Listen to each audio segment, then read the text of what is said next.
and start with a brief introduction.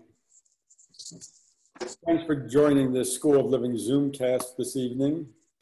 School of Living's mission as a nonprofit educational organization is to explore challenges of living, hold land in trust for present and future generations, promote personal empowerment, and support the development of just and sustainable communities. While there's no charge for this Zoom event, we appreciate a suggested donation of $20 or as you can to help support the work of School of Living. Better yet, consider becoming an active member of School of Living. You'll find the link for donation and membership in the chat box on the Zoom call. Tonight, we're happy to have Steve Hernandez talking with us. He will discuss food sovereignty and self-reliance on the road to national sovereignty in the context of his work on Pine Ridge Reservation, South Dakota. We will be recording this session, as I mentioned. I'll now turn the meeting over to Will to continue the introduction. Will?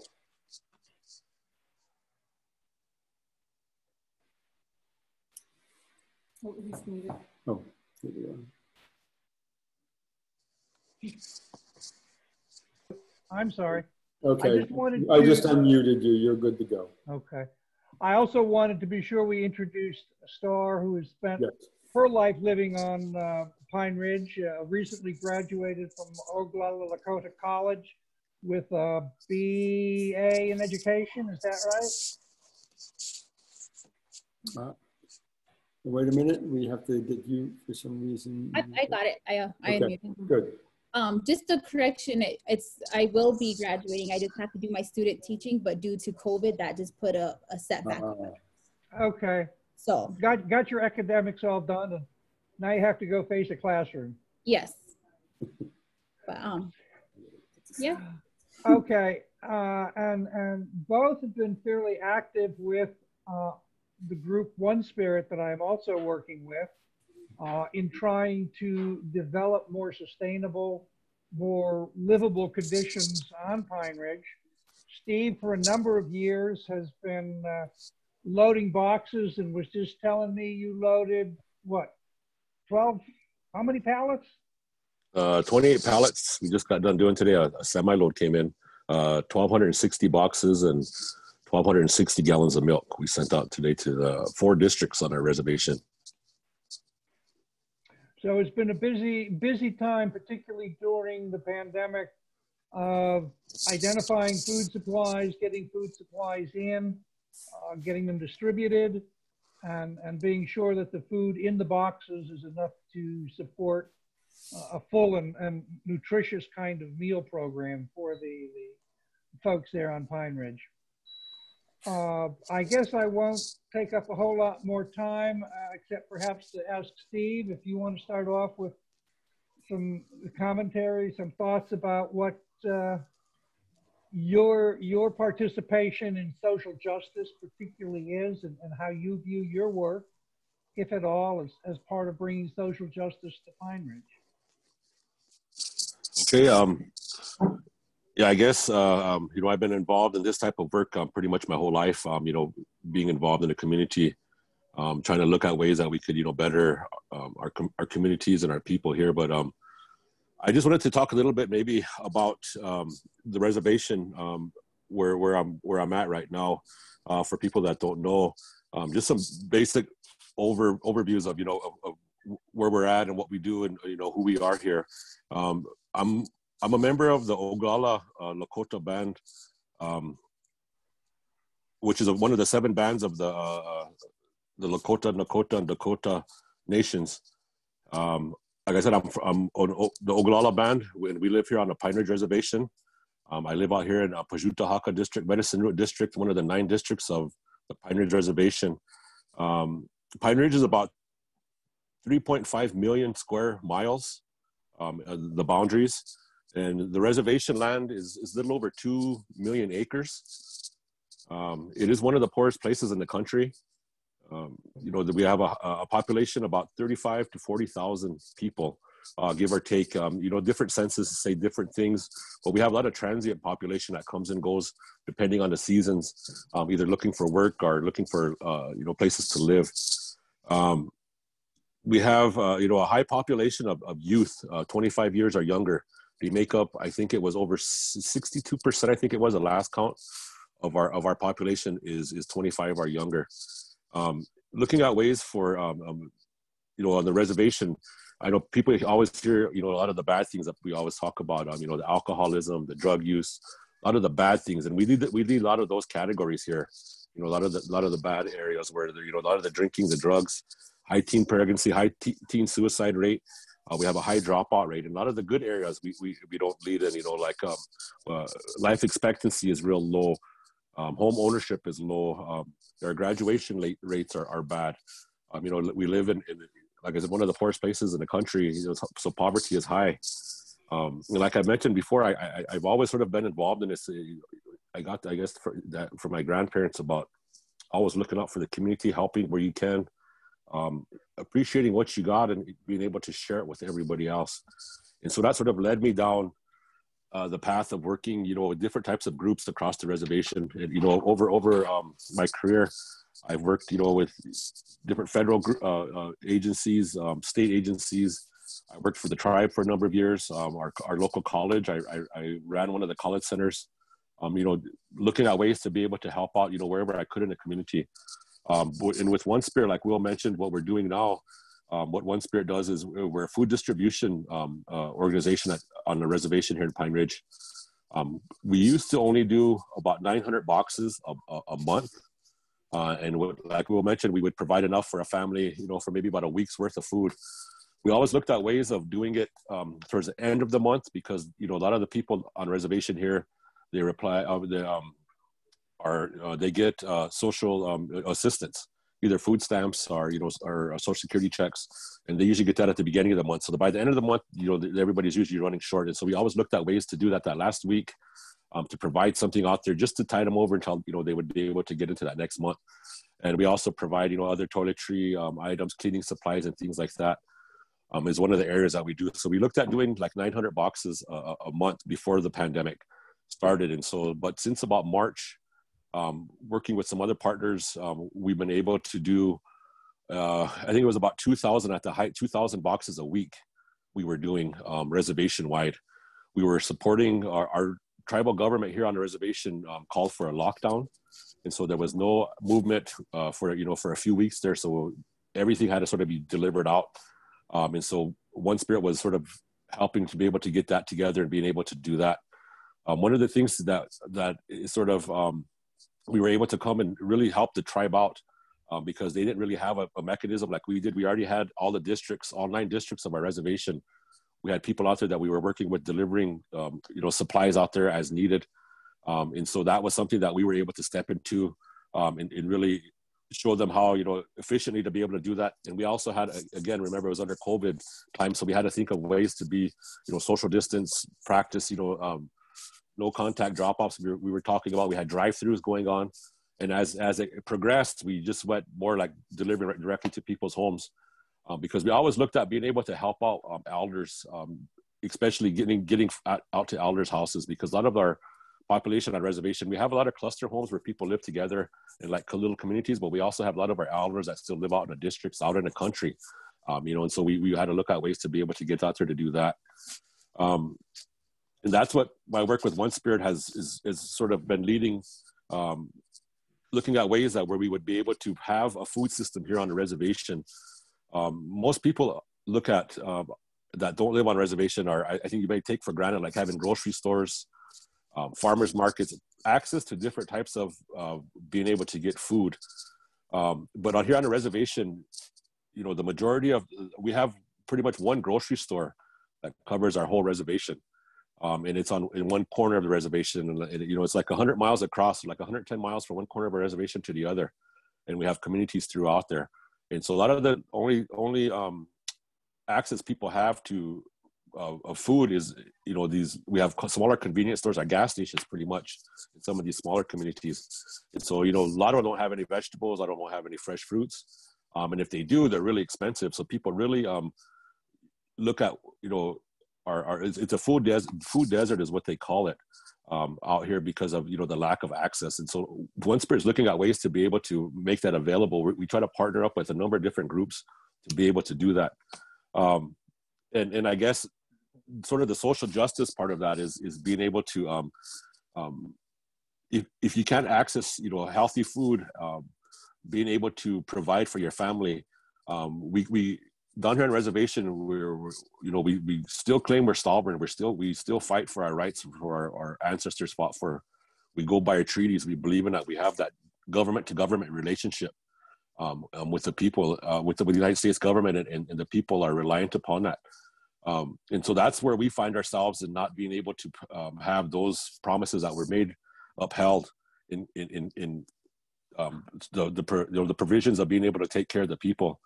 And so we have a lot of young people now that I see that. I mentioned before about the age of the group that's coming up now, 25 years and younger. And we have a lot of them that are getting involved. And so this food effort is really one of the areas that is driving a lot of this stuff with the social justice here on the reservation. I'm not only talking about, being able to provide for ourselves, being able to have be self-sustaining, to be environmentally friendly, looking at those types of ways. There's a lot of more younger voices that we have coming up that are following these ways of, which was, I guess, from our ancestors. This is the way we've always tried to live and all we've always tried to do. And so now we're looking at ways to be able to create these food systems, as I was talking about with One Spirit. There's nothing here which is bad in some ways, and me and Will have had this discussion before. It's bad some ways, but it's also good because we are creating something that is going to be unique to us and is going to address our needs. For too long we have systems brung to us and pushed upon us, and we've had to adapt and make try to fit that into our way of life down here. But being able to do this, we're able to look at connecting our communities, connecting our elders with our youth, looking at bringing our traditional foods back, making that part of our regular diet, but also putting a financial part of this. I mentioned farmers markets before. There was an organization that I started a few years back where we had traveling farmers markets that go across the reservation, and people being able to sell their vegetables to be not only get the health benefits of being able to grow your own food, but also being able to get the economic benefits of creating income from those vegetables, and looking at, but also then it benefits the people for the availability, getting more people, involved in the food systems that we're trying to do down here, to get involved in having their own gardens. And so we've started classes. We teach people how to everything from basic gardening in a box gardens to all the way up to having a commercial sized garden. So there's programs that we partner up with and work with and try to be able to do this. And what I always say too, looking at ways to of being recognized as a nation. How sovereign are we if we're not able to feed ourselves? How sovereign are we if we're not able to take care of our basic needs like that? And so this is something that we put back upon. I put back upon our youth and say, this is a responsibility that we have to be able to do. Because right now, when I got involved, over the last few years, I would say the last time that I really noticed the impact of it is about 3 years ago. We had a real bad snowstorm that came through. And the reservation was locked off for maybe about 7 days, maybe about 7-8 days, where we couldn't get any access to trucks, to the grocery stores coming in. Everything was gone. Everything was gone from the stores. We don't have a food bank. We don't have a food pantry here where people could come and rely on that. And we have the commodity program through the tribes, through the USDA. You have to be eligible to receive those, or it's income based. And then again, that's only one side of the reservation. And they were giving stuff out then too, but even that just dwindled because we have so many people here. And so looking at ways that we could be able to support ourselves, be self-sustaining, that we're not damaging Mother Earth and the water that sustains us. We have to be able to look at we figured out ways that we could live in harmony as we've done in the past, and still be able to provide for our families and be able to provide for our communities. And I think looking at the ways that we've been doing this over the last few years, and some of the work that I've done, is I think we're trying to look at addressing some of those needs and making stuff feasible, making stuff people are able to do this. We have a lot of different programs that come through. that are not always successful trying to bring stuff here, because a lot of people see the need. They see the need a lot of the times, but they don't understand about how to get to the end solution. I mean, we all could talk about, you know, the injustices of this or injustice of that. It's not happening. This, we should be doing this. But actually the practicality of getting stuff done and getting resources out to the people that need them is a whole other thing. And so looking at ways that we could make that system our own, I think that's really something that I'm really excited about, and that I've worked upon, you know, for a number of years. Looking at ways that, again, we would be self-sustaining, we would be, you know, we would be independent, we would be sovereign, and then, you know, then anything is possible then. And I know I rambled on a little bit there, Will. So yeah, maybe if there's any questions or anything. So our star. No. What you said, I think, is puts everything in a little bit better vision of some of the struggles that you're working with. And I heard a number of things in what you're saying that resonate with some of the things that the folks at the School of Living have been working on for a lot of years too. But one thing you did mention was something like 60% of the population is young populations, younger generation. 25 years or younger, yes. So since we have Star with us, I'm wondering if you could take yourself off mute and perhaps share with us some of what your vision is going forward. What kinds of things do you see being done on the reservation to make your life and other lives better as the pandemic starts to release and we start to get back to doing other things?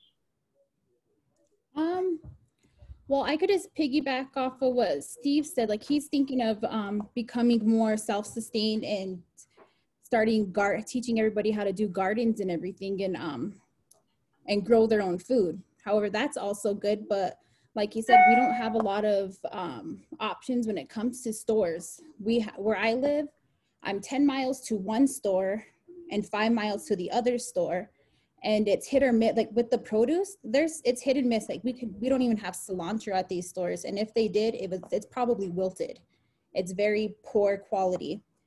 They have a lot of potato chips and sodas. Oh yeah, that's true. But even if like he said, EBT on those days, that gets wiped out. That's the first to go, you know, and it's not healthy. But my dream, or what I wish we could see, is why can't we have another store, a bigger grocery store for our reservation on this side? Because how he said, we're very, like, it's one big open land.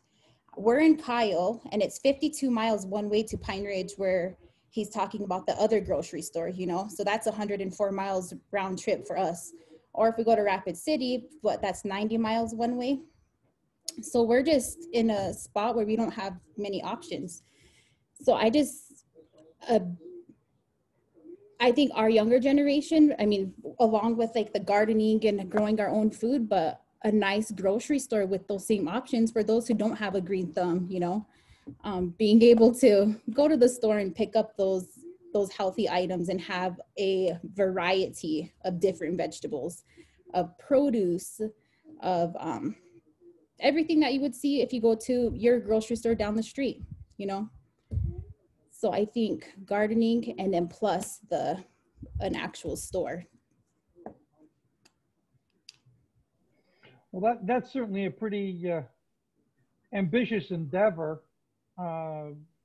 We do have the SBA that we can work with a little bit, and you and I have talked about that a little bit. Steve, let me introduce for a moment that One Spirit is getting 20 acres of land that's going to be held in trust. And I know the folks at School of Living understand land trusts. So this is not reservation land, but it's land within the boundaries of the reservation. Yep. So it's not something that is owned by any of the families, and it's one that the CDC, Community Development Corporation of Kyle, decided that they would rather have the cash to develop things in the community. And we are in the process of buying this land to be held in trust as an agricultural demonstration, maybe planting a food forest, putting in large plot gardening, small plot gardening, Hoop greenhousing. houses, yeah, hoop houses we were talking about. Go ahead if you want a little bit with, and you've got a building over there in Kyle for helping to distribute food. Yep. We have it was a smaller grocery store that they had before a number of years ago that we're using now. And so the 20 acres Will was discussing about, I think that's where we're looking at making the center of our food hub.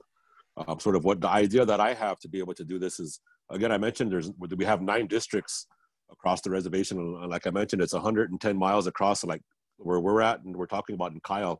That's like the center of the reservation. So it's like 55 miles one way, 55 miles the other way. And so we're looking to be, and there's 9 districts that go around the reservation. And so where the 20 acres Will's discussing, we're going to be putting up hopefully a warehouse, but also we're looking at being able to do some hoop houses there, a year-round greenhouse. Hopefully eventually some maybe a small orchard there, some cherry trees, some local like choke cherries, buffalo berries, stuff like that we would be able to have there and harvest and be able to use through our program, whether it be teaching or whether it be just a demonstration about how to do these different types of techniques. But also with the intent of being able to produce enough that we would be able to put it back into our program and be able to use that, directly in our food program.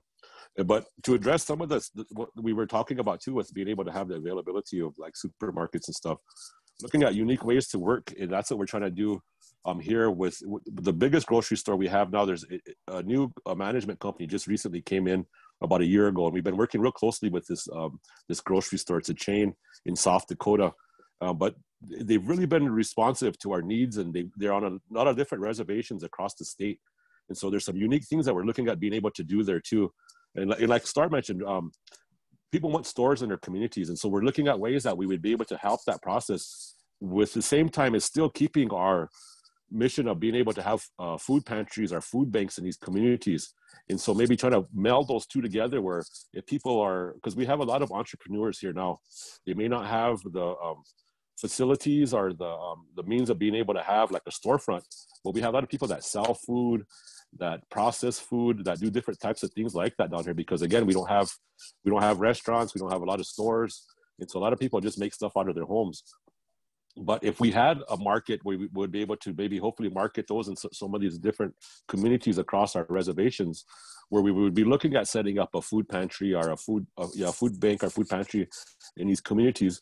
But along with that, maybe have a small market where people could come in and purchase stuff, maybe at cost. What I talked about doing, because even out here, for people that work, I mean, like Star mentioned, there's no availability. So even if you're able to sell maybe at cost milk, eggs, bread, just those basic necessities like that at cost, where people could come in that are still working, but we have a lot of people that are working poor. So being able to help everybody is something that I thought. And then along with those, we were looking at this partnership with Bowie's, where he has these, they're like lockers, they're refrigerated lockers, where we're working right now in the state. You'll be able to order online using EBT or your SNAP benefits. And he's looking at a way that we would be able to set these coolers up in the communities, maybe where our food pantries are going to be. And then they would deliver, someone would be able to get online, order their food, and then it'd be delivered the next day. Put in those lockers. They would be sent like a code so they could come and pick it up whenever they were able to do it. And looking at ways that we would maybe be able to partner with that, because we travel so much across the reservation, making these food deliveries, excuse me, making these food deliveries, that we would be able to maybe piggyback with them on some of their deliveries and with ours. So I'm just looking at creative ways, because it's so isolated, we don't have so many resources. And so you have to be creative with some of these things that we're trying to do. And so looking at ways of with our land, going back what we was talking about before about education, we would make that a demonstration garden, but also the practicality of it is using those vegetables that we have, or those greens that we grow, or whatever that we have there, to be able to put back into the program and use it and show people, see, this is possible. So those are some of the things that we're working on, and hopefully to be able to expand upon with our this purchase of this 20 acres. Steve, you've mentioned and Star's mentioned a lot of the dependence of social justice and your viability as a community on food. Mm-hmm. You also, I think, worked some years ago with the wood heat program. Yep. And that's another, I think, important aspect of the whole social justice thing is it starts with the basics of being able to live.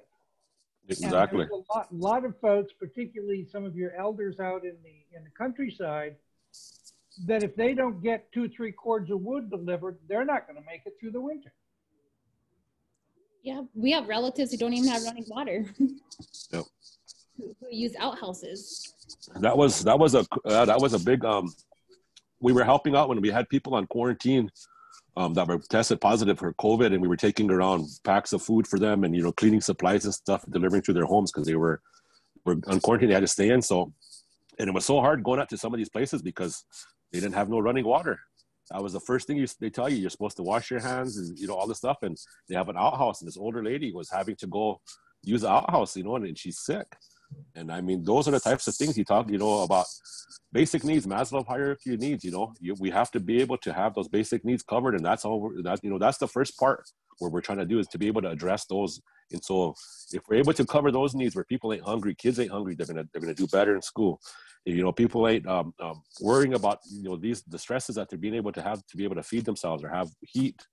Those are the types of things that we want to be able to address and hopefully make it better for more people here. So that's sort of what our working sort of entails. Okay, we're getting into, I guess, 40 minutes. Maybe we'll circle around a little bit and see if there are any specific questions at this point. I've kind of thrown a few out because I think the background. I don't know if you looked in the participants list, but I put my hand up. I've got something I want to talk about. Go ahead, Jerry. Okay, so Steve, my name is Jerry Mintz, and I'm the director of the Alternative Education Resource Organization. We help people start alternative schools, network alternative schools. Can you speak up, Jerry? Okay. Yeah. Can you hear me better? Much better. Okay, so I have been involved with the Mohawks since 1968. It's a long story, but one of the first people I met there was Tom Porter. And I don't know if you know who Ann Jock was, but working with Ann, we helped start the first North American Native American survival school. Yeah. And that was at Ann's house. And so Ann called me at 1 o'clock in the morning. Can you come over and tell us how to do this? A week later, they started there. Then another one started at Kanawaki. And then the government said that they would make the survival school. And they did that there at Kanawaki. And then as a result of that, at that point, the language was disappearing. But as a result of that, the government there, they had to make some Mohawk total immersion schools. So anyway, my point is this. I have helped various tribes over the years start new alternative schools. And I would be happy to try to do that. Actually, almost did something out there with someone a long time ago. Who is the movie guy? What's his name? Russell Means? Yeah. So with him, I almost got something started there, but he passed away. Yeah. But it's something that I would really be happy to do. I would like to do it. And for example, I have a school starters online course right now with 25 different people in it starting new alternatives. We've started about 100 different alternative schools. And we continue to work with the Akwesasne Freedom School, which came along after all that, and the Indian Way School, which is what we first started with Ann. The second one is still going right now at Kanawaki. It's kind of leading the way there because the survival school is a little too much like a public school. But the whole idea, the reason why they asked us to do it is because this approach, which is experiential, is much more the way Native American people think than a regular public school. And so that's why they wanted us to help them. We did the same thing, for example, with the Oneidas. Oh yeah. Start that, you know. We have, there was just recently a school started too, a girls' school. And it's for, they teach, you know, all regular stuff, but I mean the native language and everything like that. Mm-hmm. In and I know Russell, I know he had that one school trying to get it started there for a while. Yeah. But our education system too on reservation, our reservation here, like I said, it's sort of, it's still run by our tribe. And so even our finally, like, so back in, I would say probably the 70s, I think it was around 77, 78, where we were finally able to start getting school boards, our own local school boards. So our schools are run by our own, you know, tribal people that are here in the communities. There is still a couple of BIA schools that are run through the BIA, but also we have county schools that are run through the state. They get state funding. Then we still have our church schools also. And so some of the schools, oh, go ahead. What state are you in? South Dakota. South Dakota, that's what I thought. Yeah. Well, do they still have the same kind of conflict there that the Mohawks used to have with the elected system and the traditional system? Is it a similar thing? Somewhat, still somewhat there is, but we still have our traditional form of government. We still have our treaty chiefs and stuff that still defend, you know, our treaty part of it. We have they're separate. But yeah, it's sometimes, you know, there's conflicts and stuff, but it's pretty much it's you know, it's recently it's been okay though. So the schools, a lot of the stuff. the schools that the tribe runs there, they do teach the language. Yes, a lot of the schools, even the state schools do. I mean, even the county schools. So it's pretty. A lot of it's across the board that they have it, because it's the majority of. Because even with the state schools, it's all native. You know, it's all native teachers. Native. The majority of them are. Because we have Oglala Dakota College. You know, one of the larger tribal colleges, and we've been like Star's an example right there. She's one of our own teachers. You know, that came out of one of our systems. Our family, you know, we have teachers in them, and so a lot of, you know, it's run by our own people now. So we have it's getting better. That's why I say we're getting a lot of younger people that are getting educated.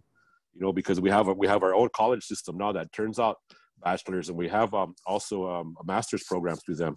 And we have different specialty areas where like nursing and teaching and stuff like that. We're able to teach our own.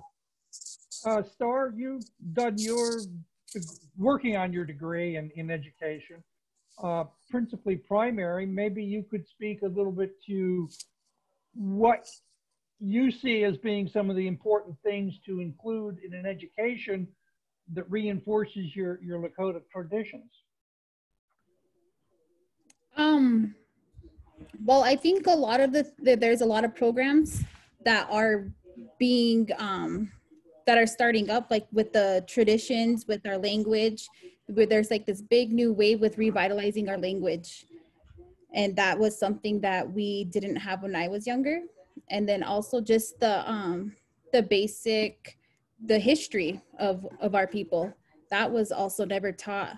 And even on the reservation, you think that would be kind of common sense, or just that they would teach us what we went through, but it was just the stuff that everybody learned, that Christopher Columbus discovered America, you know.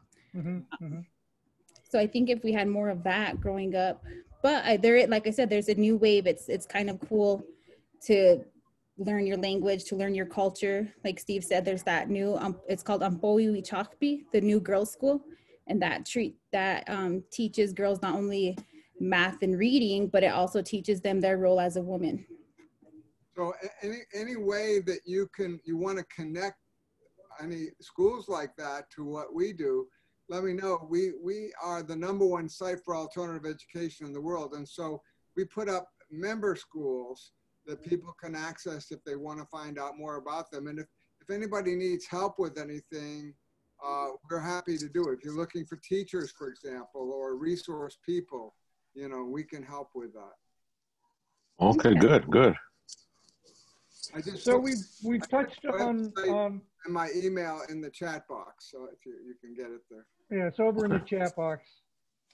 We've kind of touched on 3 things, I think, that are, from what I've learned in the last year working with One Spirit, that are critical to social justice as it's experienced, at least with Steve and Star, teaching the kids a little bit about their own culture, that they aren't necessarily the same as everybody else, but also giving them the keys to doing online things like we're doing right now. Heat, so that the elders can survive. Food, so that everybody can survive. Social justice, I think, on Pine Ridge really gets down to some of the real roots of what it is to be alive. Could I ask again, I'm sure you mentioned it, what is the population of the reservation? It's about 35,000, between 35 and 40,000, depending who you sort of ask. Certain surveys, the census is a little bit lower, but then there was some, they use for like when you're writing grants and stuff, there's some other research that was done that, the census was, it's really hard to get people out here on the census.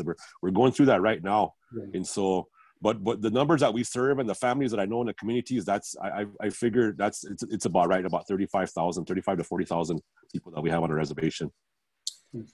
Yep. And then see if you Google it, it says 20,000. Mm-hmm. There's all kinds of numbers. Yeah. It was from a University of Colorado study that the government accepts it, and it's around that number because of the low undercount of the reservation during the last census and stuff. So yeah, it is hard. People don't. Well, even now, that's why I mentioned we had an event the other day. One Spirit was helping with, and we did a voter registration census drive.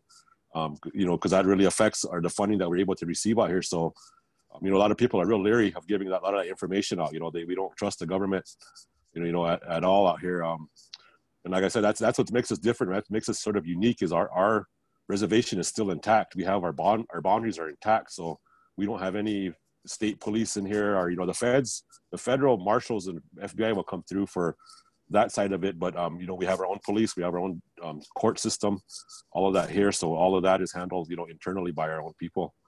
Don't trust the federal government. Gee, I wonder where I've heard that before. Sounds a lot like some of the School of Living decentralism.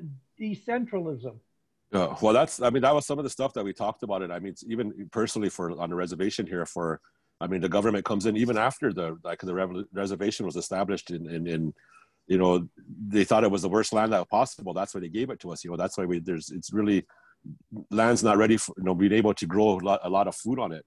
But even with that, after that, they came and took the Badlands away from that was part of the reservation before. During World War II, eminent domain, they took this area not north of our reservation, use it as a bombing range. Even though it wasn't the best land available, the Air Force didn't even really want that site, but it was still pushed through. And see, my grandparents lived out there along towards scenic South Dakota, and they were, one week they came in, told them to pack up and move, kicked them out, made them move out of that land, and they ended up taking it over. They weren't justly compensated until like in the early 70s. My grandfather took all the way to the Congress, had to go through Congress for them to get justly compensated for that land being kicked out, because it was during World War II. And a lot of the families all the men were already gone fighting. And so, those types of things that come through, and we don't trust the government for too much, because, everything they've ever, every promise they've ever made to us, they've broken. And so, but we could sit and say a lot of that stuff about, what's going on and about the past, transgressions and stuff, or we could try to do something about it. And so I see that as a way that a lot of the younger people coming out, they want to do something about it. And so I see that as a benefit for us to be able to try and find ways to address our problems, and what Will talked about before, again with the youth. And so different types of, One Spirit again is another area that we have a youth center over in Allen. So we try to provide these types of culturally relevant topics that are taught by local people that are, the center is run by local people, by natives. We want to have native children see native adults in these trusted positions, being able to help them and bring these types of things out for them. And and it's hard because there's such a need out here, and you could get dragged down in all these problems. But the best way that I see is just to keep coming ahead. Working with youth is a big bonus, because you get that gratification from being able to help someone out. Doing this type of stuff is with the elders, when you're able to deliver stuff out to them and how grateful they are. That's a big boost to be able to do this, because it gets frustrating sometimes seeing the need out there, not being able to help as many people as you would like to help. But provide those opportunities is I think the best way to go. Yeah, I was just going to say, maybe I'll go around the screen, my screen a little bit, and start with Michael Ann and see if you've got anything that you'd like to get commented in or questioned on or thought about. Or I do would like to get some understanding of land access, because you're talking about having a 20-acre piece of land going into a land trust. I'm not quite sure how that works. And then hearing that home ownership is pretty low. So I'm wondering about access to land. You know, talking about growing food. Yeah. A lot of people here on the reservation own land, and so it's usually passed down from generation to generation. The only bad thing about some of that is that it gets fractionated, and so you could have hundreds of people owning one small piece of land. And so recently, the tribe issued it was through the federal government. They call it a land buyback. And so if you have fractionated land, you're able to sell that land back to the tribe, and the tribe holds it as a total for all the members of the tribe. And then you're able to apply for a home site if you get a home, and then the tribe will give you, I think it's 2.5. What does it start? Yeah, 2.5 acres to be able to set up for your own home ownership. And then you could also lease land. If you say you want to put 20 acres or 50 acres in a garden, you could lease that from the tribe too. And so there is land available.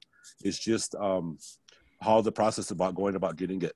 And sometimes, like I said, if you're starting a business, a lot of people don't have the upfront capital to get stuff started. So they do have access to land, but a lot of times they just don't have the capital to get started.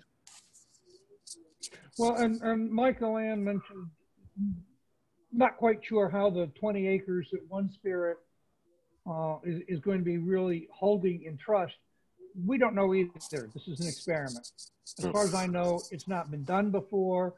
We're looking to Steve and Cordelia White Elk to help us understand how this can be put back into the service of the community, the service of the Lakota. Because eventually, the way we talked about it with Jerry Baker, she's runs the One Spirit. We're looking at eventually that it would be turned back over to the community. I mean, hopefully we'll eventually work ourselves out of a job where it's not needed.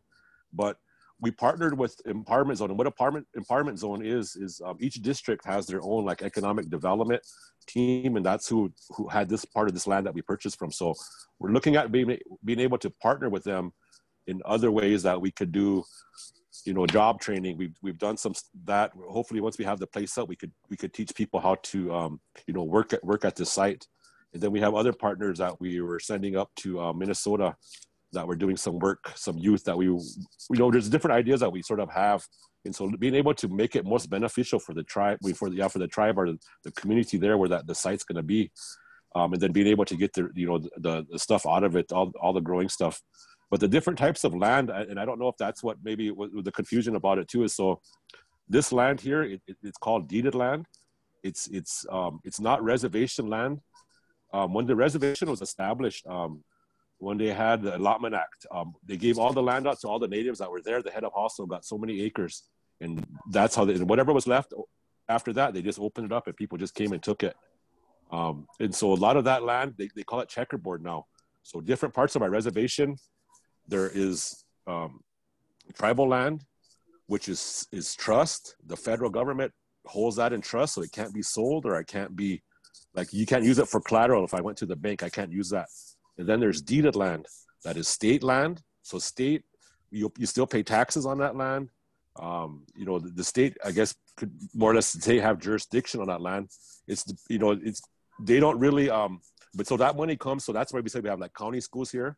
So that money that you pay for those taxes there will go to those county schools. And so it's separated a little bit, but the tribe still has the jurisdiction over, everything that's still here on the reservation. And so as land goes, it's people have access to it, but now it's the tribe sort of holds it in trust for everybody if you don't own your own land. So like my family, she has her own land that she got from her parents. And so that's our own land that we own, besides what the tribe has too. And so we could put where my mother's house is, she owns that land where it's at. And so that's how we got that from our, from our ancestors. So one thing that we're struggling with a little bit is the same kind of thing that I think Karen will recognize that we're working on with School of Living, is that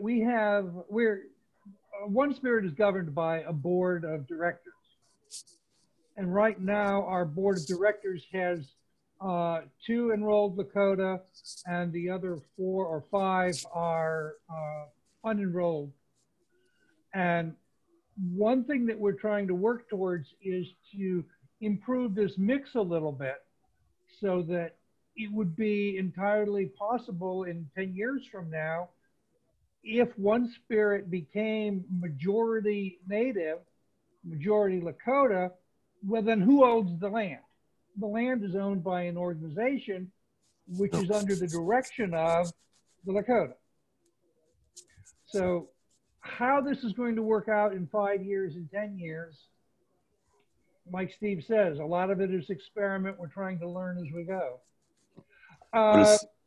Next one around, Karen, you're next one down on my screen. Don't know whether you have any questions you would like to jump in here with any thoughts or comments. None for now. Thanks. Okay. Herb, did you have anything you wanted to jump in on? No, thank you. Appreciate listening to this. Herb is our land trust expert. One of the things that School of Living has done a lot of work on for the last, what, Herb, 40 years, is understanding how land trusts can be used to keep the land at kind of a constant value. So folks like Michael, Ann, and Jerome and their family can develop a farmstead without necessarily having to invest all the money in the land. And that's kind of the same thing that you were talking about, Steve, was access to the land without actually owning the land. Yeah. June, would you like to get some questions in here?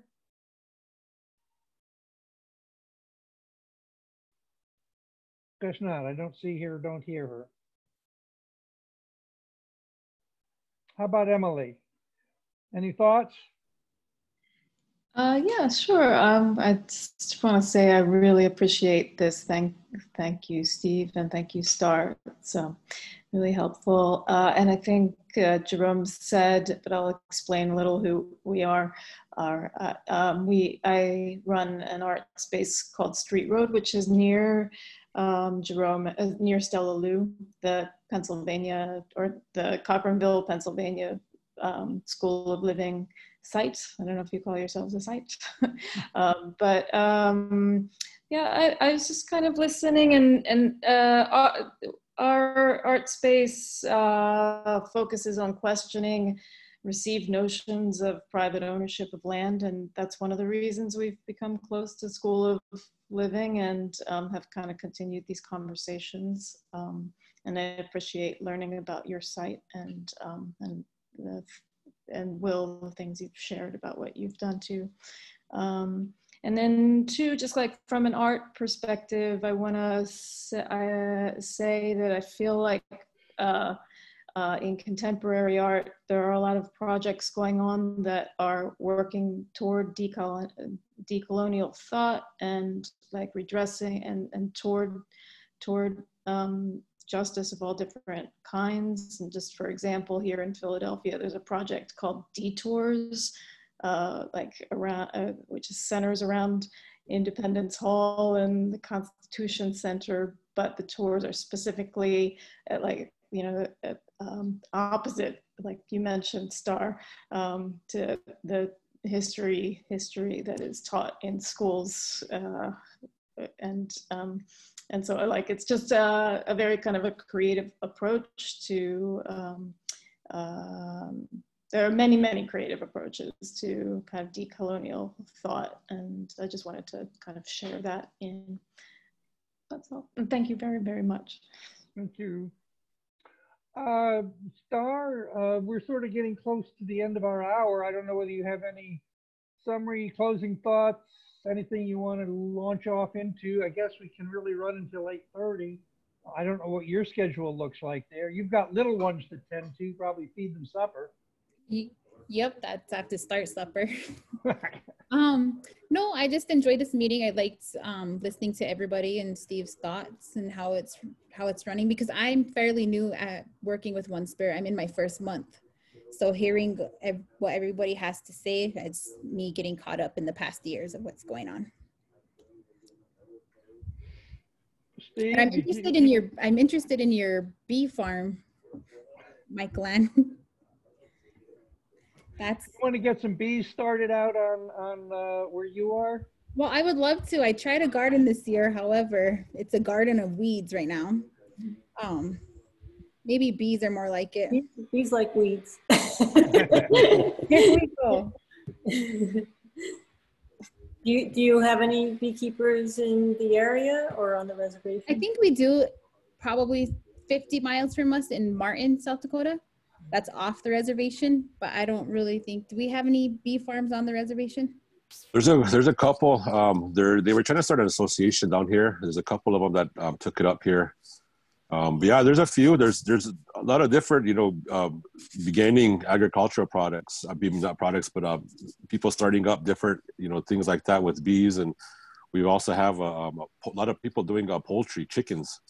That's been big over this last year. So we even have a gentleman that got a mobile slaughter unit for chickens that you're able to process them all. They can take it right to your home site. So, there's a lot of different, sort of newer kind of things that we have that are coming here that, you hear about other places. So it's sort of a good, exciting time now. The participation at One Spirit is pretty strong with young people. They have time and interest and enthusiasm and. Yep, that's that's the area there too that it's been the hardest because of COVID. We really haven't been able to get out there. We've been getting them supplies and package, trying to keep in touch with them online. Our director out there, Jennifer, she's really good at that, working with them and doing all the different types of activities. And so we've still been, my part is I usually just get them food. We've been trying to get them as much as we can all through the summer. The area over there, their school was shut down and they weren't able to get food out. Luckily, we had another community that's up the road from us that was able to help us out for a bit till we were able to get up and get ready and take care of that need till school started back up again for them. So yeah, it's One Spirit is there, that it's sort of a catch-all a lot of the times, because some of these communities, like the community of Allen, they don't even have a store there, and so all they have is a school there, and so we sort of partner with them quite a bit and try to address a lot of these needs. We're constructing a laundromat there attached to the youth center because that's a big need for our families. A lot of them don't have access to even a laundromat. There's no they'll have to take their clothes off the reservation to even just to get to a laundromat. So those types of basic needs are some of the stuff that we try to address and make it a little bit easier especially for the youth. I mean, they don't have to be struggling as much if we could provide some of those, just those basic needs and help them, to continue on. So that's what One Spirit is out there doing. Well, and you mentioned the laundry in Allen, and that I think is another important thing to think about, particularly in Allen. We're used to having fairly spacious living accommodations. And one of the reasons the Allen homes don't have particularly laundry facilities is there just isn't enough room in their houses. All the room in their houses is used for eating, for sleeping, for living in. They're lucky even to have showers. A lot of them don't even have showers because that's what we're putting.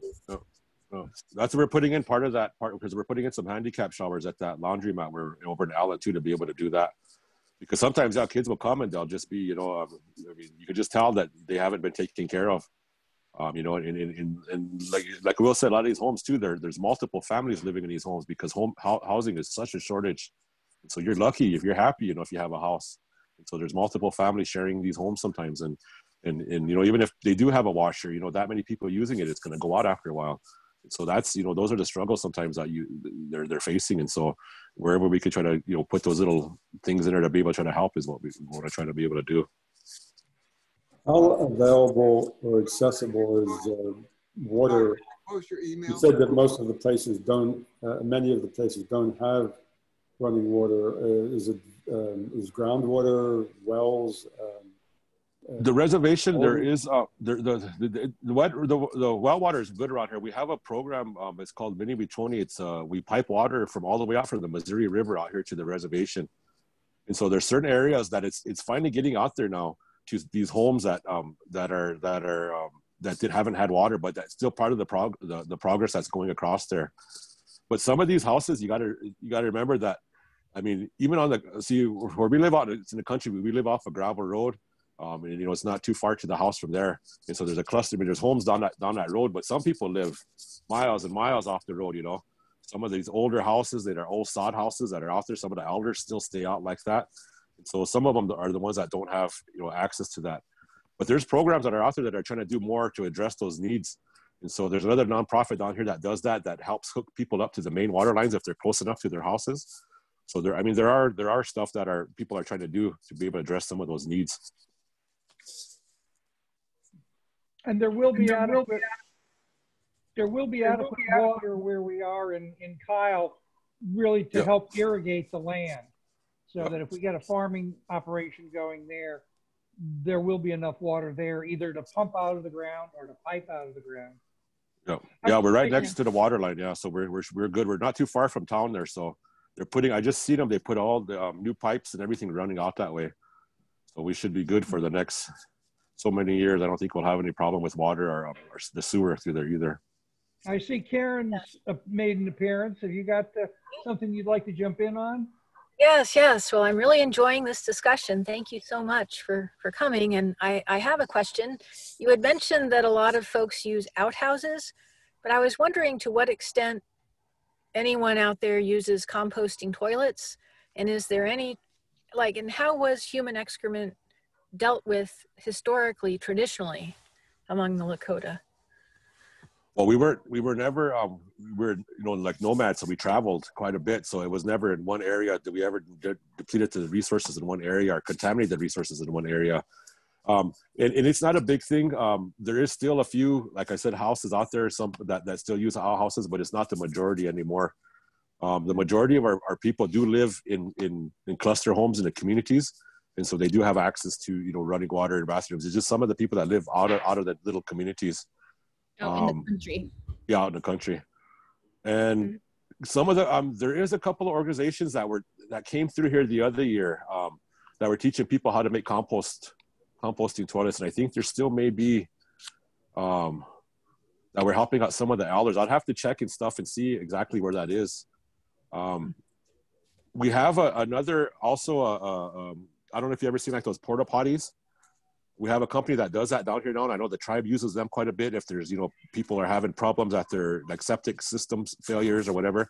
The majority of our sewer system, our people are on septic. We do have lagoons where the bigger communities and stuff are, but the majority of people set up their own septic systems and you know, wherever houses that they have, whatever they make out there. So if you can't afford a septic, then that's most likely you'll have an outhouse. But again, they're not the majority as they used to be. But some people still use them, you know. So I see Chris is. Oh, I'm sorry, Karen. I didn't mean to cut you off. Go ahead. Oh no, I was finished. Thanks. Okay. I see Chris has come on, joined us. I didn't know whether you wanted to jump in here with some thoughts or questions.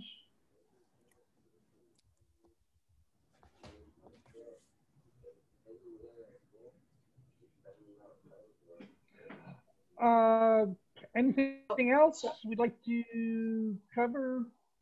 Hi, I just want to say hi, and I don't have any questions, just listening at this point. Just arrived. Okay. Hi, Chris. Hi. I wanted to ask Steve if you know about the Kiwawan tribe up in Canada, the Ojibwe. I'm not sure. I don't think so. Yeah, I once went up there by train and on Bearskin Airlines, and then a ski about 30 miles across a frozen sandy lake to help them start a school up there. And it's still going now. That was at the very beginning, you know, when I was just getting involved with the School of Living about 1989, so 30 years ago.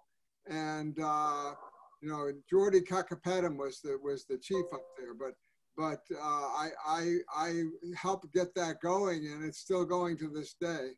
So, you know, again, I wouldn't mind even organizing a group of people that would function in a different way than the regular schools do. That is more democratically, more experientially and stuff like that. If there was a group of kids or parents or whatever that were interested in that. Okay, I'll keep that in mind. Yeah, because I could mention it around.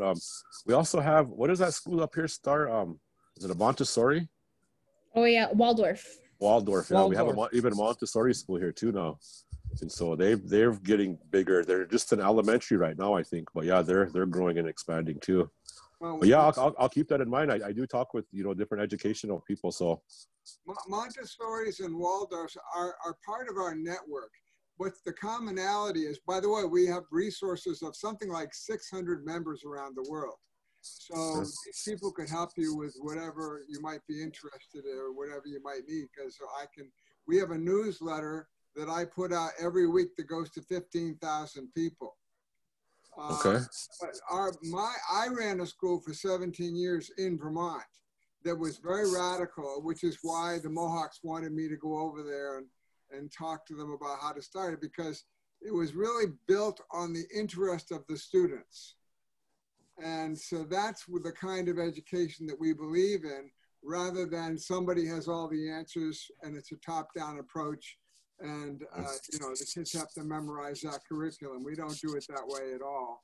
And that's my personal philosophy, although we do have others, but like Waldorf and Montessori are kind of at the conservative edge of what we do. Although Maria Montessori was a very radical person, if you know what she really believed.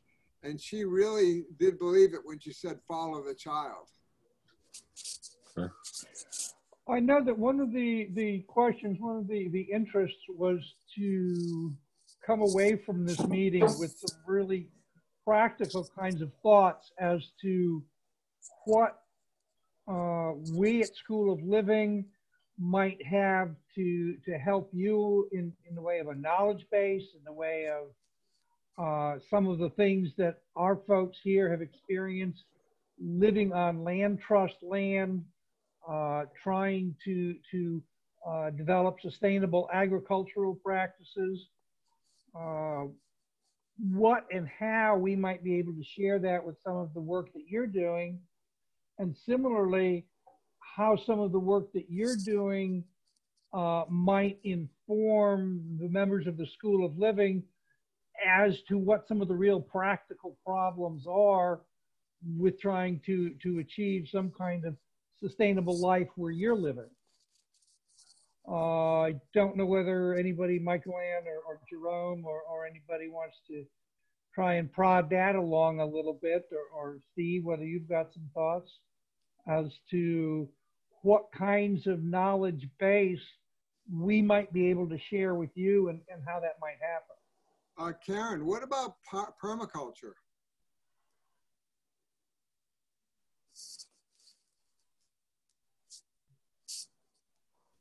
Oh, you mean permaculture as something that School of Living could share? Yes. Or to what extent permaculture might inform the kind of work that we're doing at Kyle, for example? Well, it's a possible resource. I came in a little bit late, so I didn't catch everything at the beginning. I do know that a number of groups have embraced permaculture and felt that it was much in alignment with their traditions, but I've also heard critiques of permaculture, that permaculture has appropriated indigenous knowledge without giving enough credit. So there's, you know, it's there's the pros and the cons, but I think within the permaculture movement, people are wanting to give credit where credit's due and to work on decolonizing permaculture. So I think, yeah, it could be a good tool, and there's a lot of online permaculture courses nowadays, so it's very, very accessible. Well, in the beginning, Steve was talking about how important it has been to have people start raising their own food and the food supply, all the problems with that. And they're working in helping people start all kinds of things along those lines. So it seemed to me, because Steve, at their community, where Karen lives, they have been teaching permaculture for decades. Mm-hmm.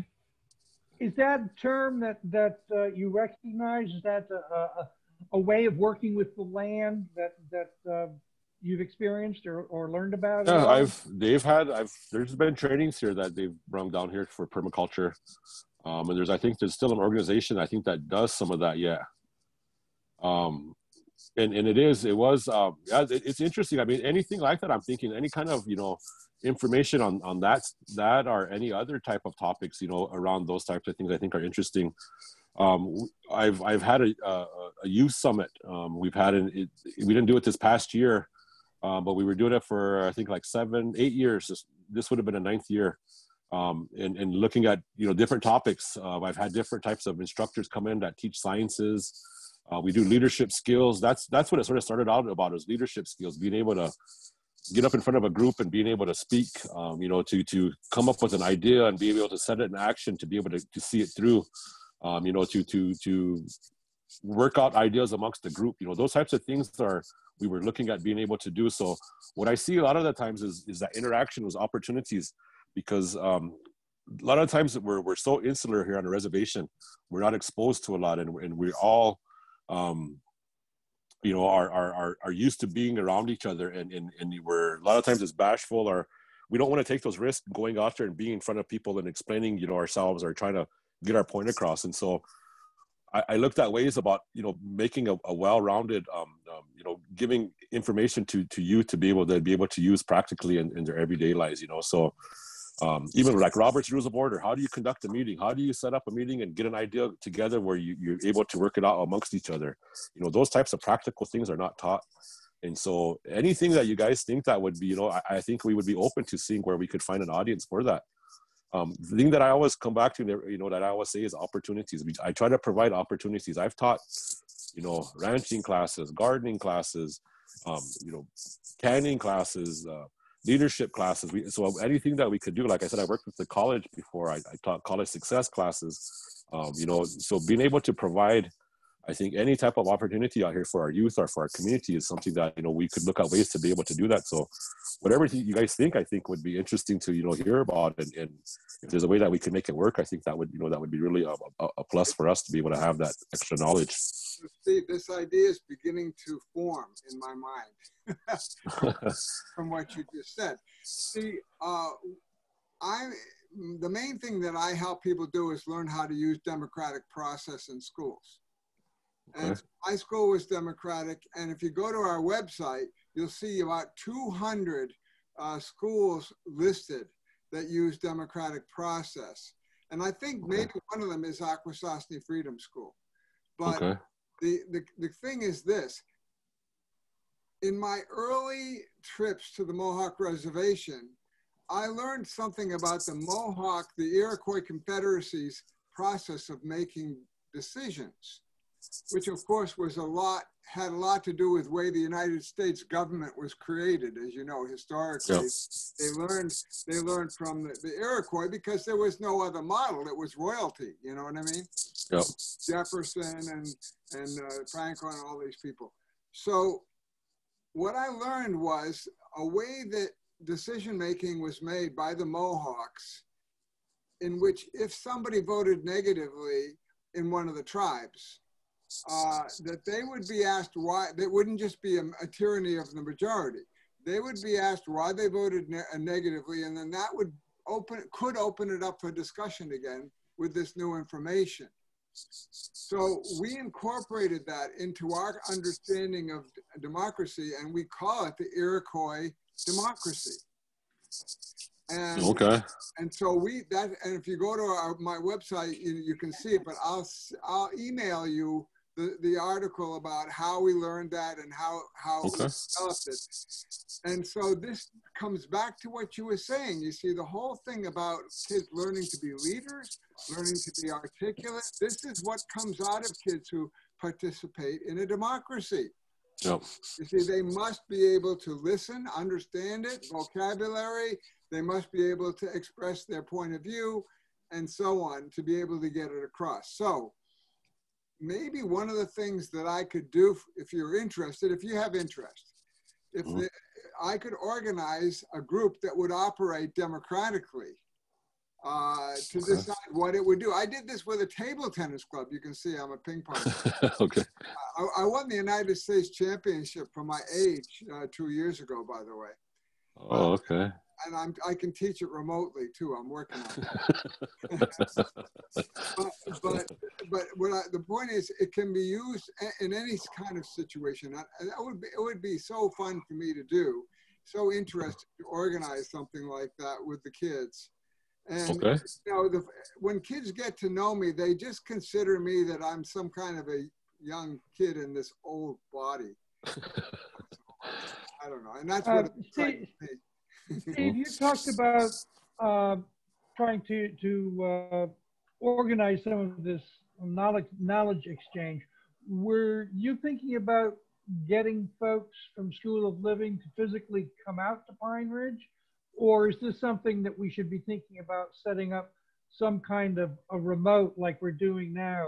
Yeah, maybe both ways for the short term, maybe, you know, something remotely, because I could talk with Jennifer, because she had that core group of kids over there that they were doing activities with, that we could maybe start with them to see something. Or, you know, there's other possibilities too. If we have to maybe work with some older kids, you know, I have a few that, like I said, I've done a leadership camp with over the years and stuff that we maybe get pulled into. So it would be whatever you think that we would, you know, to address that. But I could talk with Jennifer, because she probably have some good ideas too. Maybe we could pull her in on that, because she's takes care of the youth center. It's more direct access to the kids. What kind of computer access do a lot of these kids have? Access right now, to it's a good thing right now because of the school. Yeah, the schools are giving out laptops. I mean, or what are they? The pads and stuff. Mm-hmm. And so a lot of the kids have access to that right now because of the schools. Okay, so maybe something that we could do. That may be something we could think about doing at the, Michael Ann is kind of leads up our education committee and organizes this kind of exchange that we've got going on right now. We've got another. Because right now too, I mean, that would be something really good for us, because the youth center being able to help Jennifer out, come up with some good ideas that we can do these remote things. That's sort of something that we've been struggling with. I know we've had discussions with her, and she's been, you know, looking at ways to be able to help. And so that may be another area, if you guys have some ideas to be able to do some remote, you know, activities for youth, you know, I think that would be something good that she could what I was talking to you about could be an activity for that group. Yep, that's what I thought too. Yeah, something like that would be. So that's what we can maybe talk with them and see how much participation she would have, and we can maybe try to look at getting some, you know, some kids together for that. And as Jerry says, not so much to put together a program for the kids as much as to listen to what they might be interested in experiencing. I mean, we've got one of the gentlemen at School of Living teaches videography, and I don't know whether that's something that could happen remotely, but with all the cell phones we've got around, and perhaps there's some video cameras, that might be something of interest. We did that one project, remember, with I think the gentleman out of California that time. We got a bunch of cameras first. They did some project under with Jennifer, some kind of camera project. So yeah, there's all kind of possibilities that we can look at doing. This is exciting. Okay, well, we're sort of getting towards 8:30-ish here. I've got email addresses, I think, for most everybody here, and I don't know whether we want to put together some kind of sort of informal email conversation, maybe form it as a project within, oh, here comes somebody waiting for supper. Yeah. set it up as some kind of a project that we'd want to undertake at the education committee level and keep in touch with Star and with Steve. We'll have to talk about it a little bit and see how to go move forward with it. But I think it is an idea with some potential. I want to thank Steve and Star for presenting to us some of the situations and projects that are happening in South Dakota. And it's kind of new to me, and I'm kind of a little overwhelmed at what I could possibly suggest. Just throwing out ideas doesn't seem quite right at this point. I'm kind of struck by all the work that Steve and his organization is doing, just trying to get food to people. I mean, it's a huge pressure. And that's kind of like, I'm feeling that through this whole conversation, and the fact that there's no stores, and that's a huge need in how to be self-sustaining and how to be in connection with one's own culture and how to put that forward into what the nation wishes to do. It's a lot of stuff to think about, and I appreciate it. And I hope there's more conversations to kind of parse out what is actually appropriate for trying to assist. And this might be a good segue. I think one way is to support One Spirit's work and send a donation. There's a link in the chat box. That's a start. And hopefully more conversations. Thank you again. And if you send a designated donation, of course, we could ask Steve what to designate it to, or just designate it to One Spirit. Yeah, I mean, all the stuff that they're doing, it's all good work, so it all goes to, I think, is where it needs to go. So I think, yeah, just One Spirit is fine. And that was another area I didn't mention either. A part of our food sovereignty effort is our meat house. And so we have Charging Buffalo Meat House, we call it, bringing back the buffalo. So we're trying to bring back our traditional meal of buffalo, and so we're able to process that out at our meat house, hiring local people. We just got certified custom exempt certification, so we're able to turn around and put that back in our program. And so our tribe has a buffalo herd that we're able to get buffalo from and be able to turn around and put that back in our program. But One Spirit is also looking at getting their own herd, so we'll be able to have even more access to more healthy alternative food besides the fast foods and stuff that we were talking about earlier. I see June's come on. Did you have anything you wanted to ask? I've been listening, and I came into this cold at about 7:15. But may I ask you, Steve, I have no idea the size of your reservation, the number of homes, maybe others do, but I can't understand at the moment what, how big a thing this is we're dealing with. Can you tell me a little bit? Yeah.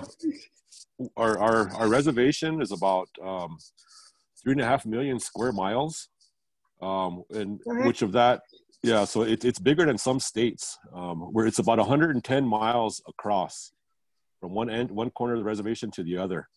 Okay. We have about 35 to 40,000 people that live on the reservation, and we are, I think, either the second or I can't remember, the poorest place in the country. We have multiple people living in homes, multiple families, living in homes. And so some of the people that deliver food boxes to, there could be up to 25 people living in one home, 2-bedroom home. Mm-hmm. People just, they have, some of you have to take shifts to sleep.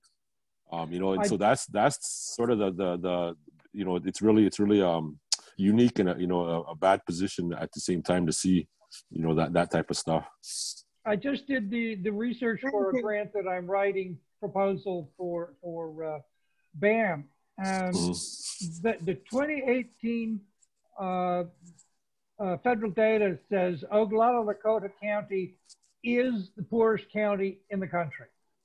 Yeah, we're usually one of the I top. guess there's like, what, 2.5 or 3 counties make up Pine Ridge? Yeah, about 2.5 counties, yeah. Oglala, Dakota County is the largest one, and then there's Jackson and Bennett County are the other two. And so Oglala, yeah, Dakota is the poorest county in the country. yeah, we're right on we're on the whole reservation. Yeah, we're usually one of the top 5. You know, that's the multiple reservations across the state of South Dakota are in there. Are next to us, Rosebud and Cheyenne River are usually, you know, in the top 5 also. There are a lot of the same situations that we have and a lot of same things that, you know, that we're going through. It's just, you know, it's poverty. It's just poverty. And so, you know, all those social ills that come along with that, you know, so that's what we try to address.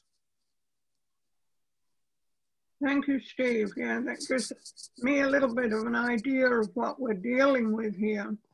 Thank you. Yep. I think we're coming to the end of our time. If you wish to get a link for this recorded Zoomcast, send a message to us at hello@schoolofliving.org or go to our contact page on our website, schoolofliving.org. And thank you. This brings us to the end of the Zoomcast. Again, when we pass the hat, if you can, please support the work of One Spirit and the work of School of Living. Donation links are in the chat box. Thanks again. Thank you all for your time. Steve, we'll chat again soon. Yep. Thank you, everybody. Thank you, everybody, for allowing us to do Thank you.